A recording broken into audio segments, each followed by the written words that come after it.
I want to do a quick video on the concept of prompt engineering, which is just a really fancy schmancy way to say you're inputting text into an LLM. But prompt engineering is an iterative process. Most people will input something general that's too vague. And I know I've said this before on this course, but it's garbage in, garbage out. So if you're not putting great inputs in, you're probably not going to get the best response that you possibly could. In this description below the video, have a couple of bullet points for you to consider when you are creating a prompt. Quick pause.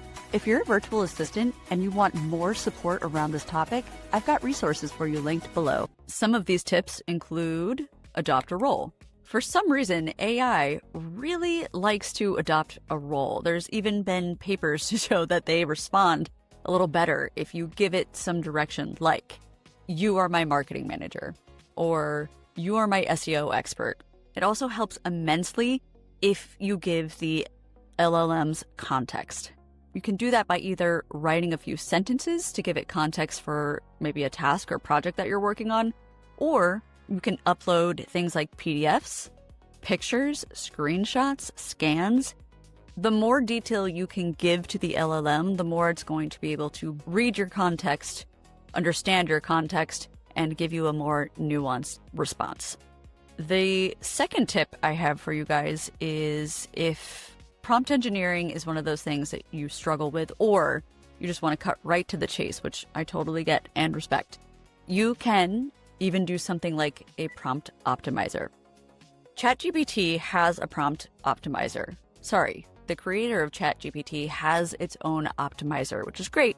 It's certainly not the only one on the market. If you wanted to, you could type prompt optimizer into Google and you'll get a whole slew of different websites. But I want to show you the difference between a regular kind of vague, not too much thought behind it output versus an engineered prompt. We're going to keep this simple. I'm going to say, I want to gift my client a nice bottle of Japanese whiskey. Did I spell that right? Yes. Can you recommend 3 brands? This is a vague prompt.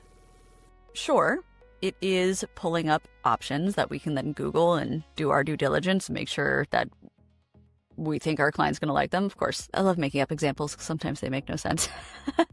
But that is the general prompt. Or we could go and optimize it. So let's give it a role. The more context you can provide, the better the outcome. So let's quickly look back at our regular ChatGPT. It says this is the most iconic. So let's highlight this one and give it a challenge. Let's say client already has and would like something similar. Okay, now we're going to hit optimize. So not only did we provide a little more detail, a little more context into this, but we are actually asking OpenAI to optimize this input even further. Super curious to see what it comes out with, and even more curious to see how it's going to differ when we plug that back into ChatGPT. So this is our optimized prompt. It's added a little more context for us. It's even putting a format in the way that it thinks would be easiest for us to read, which actually is really nice that it's including things like tasting notes and unique attributes. So I am loving this prompt. I want to copy the whole thing. Let's run it against itself. This was our chat number 1. Kind of vague, but we got 3 options. So our second prompt output is in fact more detailed. What I like that it's done here, it's adding tasting notes. It's telling me why it is similar to the brand that our client loves. Of course, this Japanese whiskey example is a very simple example, but as you're about to see over the next few lectures, there are practical ways that we are going to start applying AI to some of the more common tasks.